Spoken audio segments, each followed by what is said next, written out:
Okay, so we've got to get under here. We're doing the Mazda. We've got to lift. Please subscribe. I'm trying to get to 5,000. Okay, you put your device under here in the CX-7. We're replacing this display or radio for a more modern radio from China, from a company from there. So we just got to lift that up. That comes off, different to the other ones that I've seen, because normally this comes off as well, but this one's different. This is the upmarket CX-7 diesel.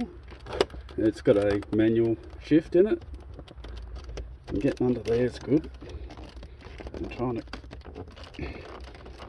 doesn't really want to come. Oh, got it. That's good. So now we just have to take the screws out and take the whole thing out. Now this one's only got screws down near the air conditioner.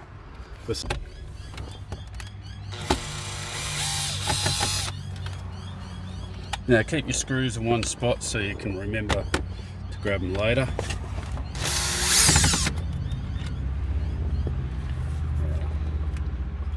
Not sure if that's going to lift. I've just worked out that, and my wife pointed out, there's a white clip underneath here, but you need to get underneath it and lift it to bring that up, and that is connected to this rail here to remove it. So you've got to take the plastic shroud off to get it off.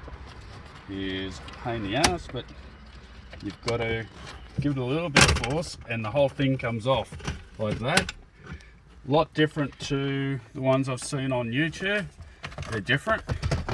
We can disconnect this here and then get, might use this plastic thing. Get the, You've just turned the hazards on. yeah, I'll fix it. So that one's off. Turn your hazards off. And the same will happen with this one. Press the button and it comes off. And get rid of that out of the way.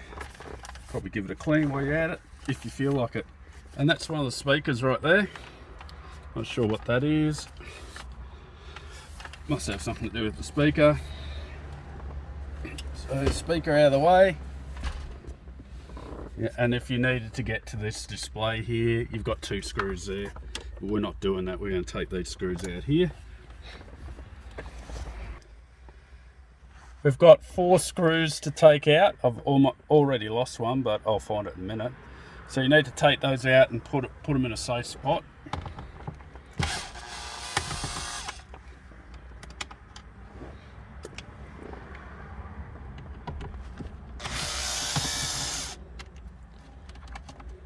Out, and we'll be replacing it with this radio here. Junsun.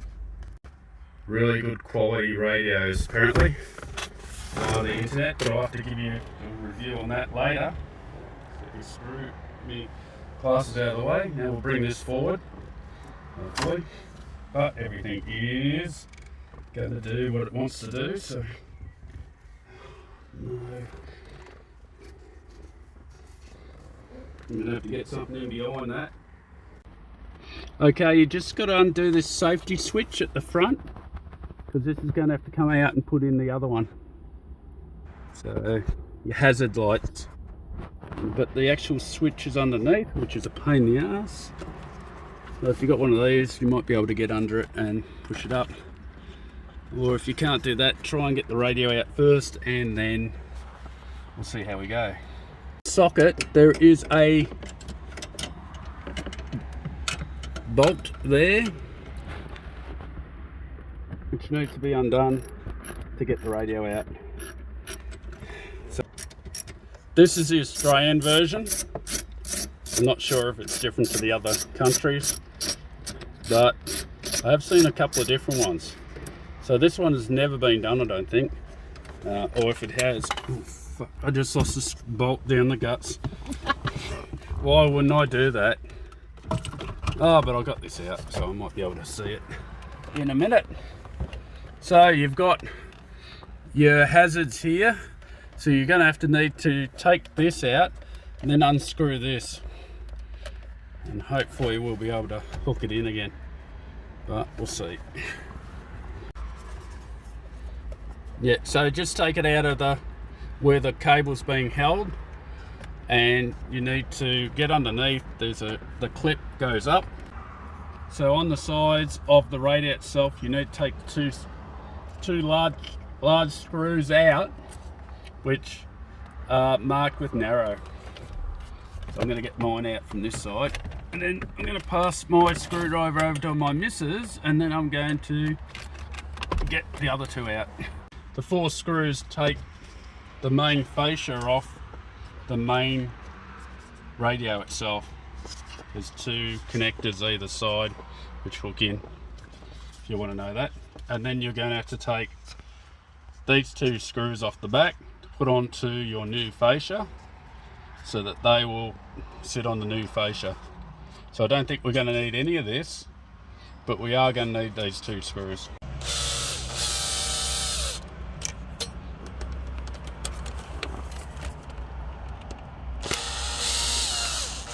Okay, to take the actual hazards off, there are clips on the end of the actual button, and you have to pry it off with a small screwdriver. Just be careful, because there's not much plastic in it to hold it, and you could break it, so be very careful when you do it. I'm just pulling apart this now. They've all got little clips like the front, where you've got the clip on the back to press and take out and release. So this, guys, so to get this apart you have to angle it off and unscrew that. I couldn't get this bit out yet, but I will try and get it out in a minute. That is your connection to your hazards, and back here you've got 2 more that need to be sorted out. I haven't worked those ones out yet, but I have all the other connections here that hooks up to the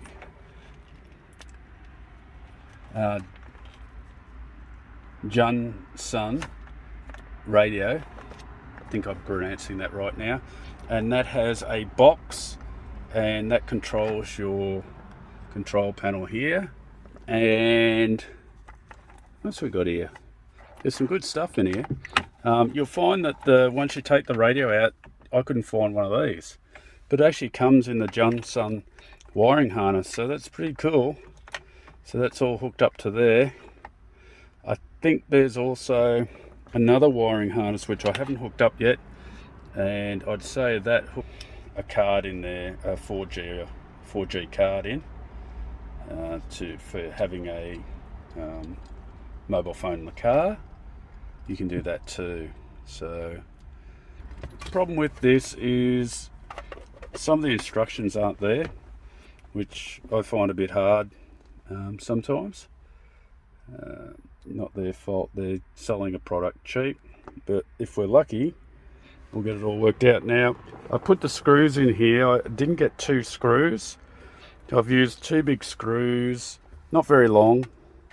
I think if I can find one, it's bigger than this screw here, but only enough to get through 2 pieces of material. So if you can find some screws hanging around, normally in old washing machines and things like that, and vacuum cleaners and stuff, keep your screws. So you get 2 plates, they go either side, so they screw in with the little screws that they come with, and then there's 2 screws at the top, so that makes up to 6, and then you've got the 2 on either side of here to go in. Okay, so we're just going to fit the hazard light back into the new surround. Put the button on the front, did we? We're doing it right now, and we're going to put the 2 screws in the back, and it will push forward the hazard sit properly. switch. That's how it sits. And I'll then go that's screw got it to be screwed the cable in. back in. With the 2 screws. You need to put that onto the cable that comes from here, and that's the control for that, until we get a cable that goes from there, and I think it comes into here. That's a 12 connector, that's a 6 connector, which goes in this hole here. Sorry about just underneath you have a connection for your USB, which is a 4 connector, which is in the center, and then next to it, that goes into this cable here, which the whole thing is a black cable, and it plugs into the left hand side here, which if I can see it, it's hard to see because it's getting late. There it is there, and that cable comes across to here. That's your audio, I think, part of your audio. And then you've got another cable here which heads off the back and goes by, which isn't hooked up, and it has a marking. It's got some Chinese writing, and if you get Google, you should be able to change that into whatever that is. I'm not sure what the pink was, so I should be able to look at that in a connects second. to a yellow. You have another cable here, like this one. You have and a separate that system has to go to the rear camera from the Mazda. There'll be a red wire coming out of the which rear the Mazda camera, has a and it camera has to connect to the top brown here in wire this that corner. says back on it. Turn on your And set. that will fix the system. But I'll be able to do it. All right, now because that cable's not hooked up to there, you're going to get a thing on the dash saying something about service, and that's just something for Mazda, but it's not going to affect you in any way, shape or form at the moment. Use Google Translate on camera to see what it actually says. To change the Canbus, because they don't use the Canbus. Only one problem, the Raise Tech or whatever the body wanting us to do. That's one little problem, but we go into settings, we go into car infotainment, we go all the way down to the bottom to about the device, and then we go to the settings. We go 8878, as I remember, and we go to the Canbus settings. Hopefully everyone can see that. Canbus and can type. They can type here, just under here, and we have to come over to all, and we've got to press all, and at the moment it's got null, so we need to find the Mazda or whatever model you've got. So we come down and try and find Mazda. There's Mazda 3. I am not finding it yet. It should be 145, I think the guy said in my case, and there it is there, 145. We press on the 145. I think we need to pick, it says CX7, which is Mazda D. It's one of these two anyway. We'll go Mazda 6.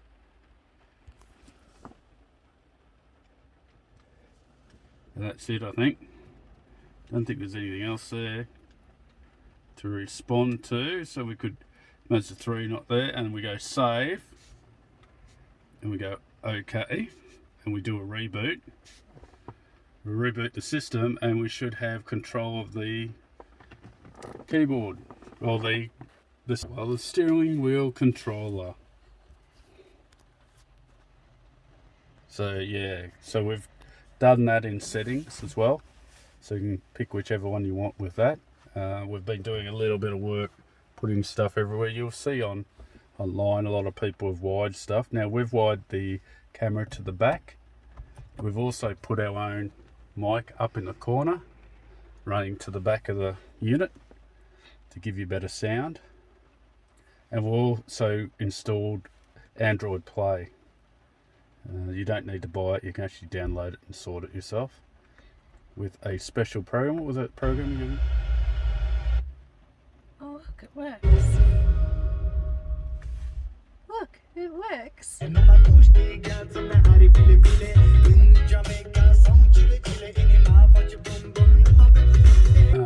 Talk to the service agent was actually because it couldn't talk to the actual radio unit, but now it can, so all good. It doesn't say Raise Tech anymore. It doesn't say Raise Tech anymore, no.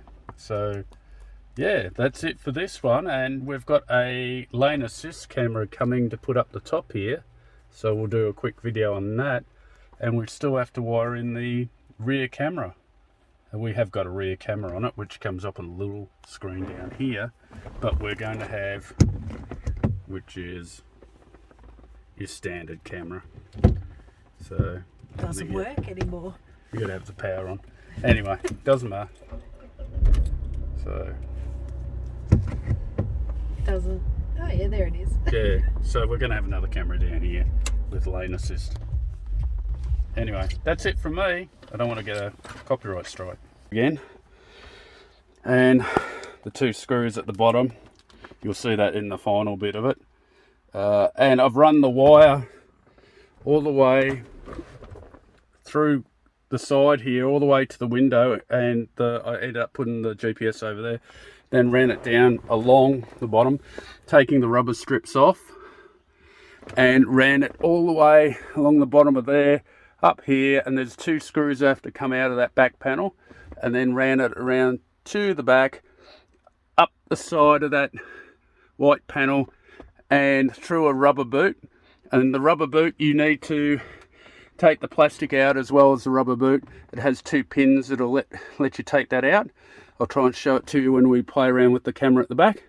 And the camera 2 wires will go into the reversing connector, which is on the left, the passenger side, but the furthest right of the actual lights. You can just get your missus to reverse the car and you'll see where the light is. Anyway, I'm just going to wire these 2 together. I'm going to use a bit of heat shrink and a bit of solder to do it this time, because I want it to stay like that for a long time. The display unit itself, we've got it to bypass some things and make it show the boot screen. That is code 8878. Okay, I'm just hooking up the wires. The red goes to the green, black wire, and the green and wire to the the red wire black goes to the black. reverse, normally So on the in this passenger case, side, in the Mazda. and solder So them you in can check it by just some putting tape on a it, multimeter on the end and here then plug it back in and and check cover it it on up. DC. And that wire goes should to have the front 12 to the volts red wire positive to the to 13 ground, volts. and that's Anyway. this show.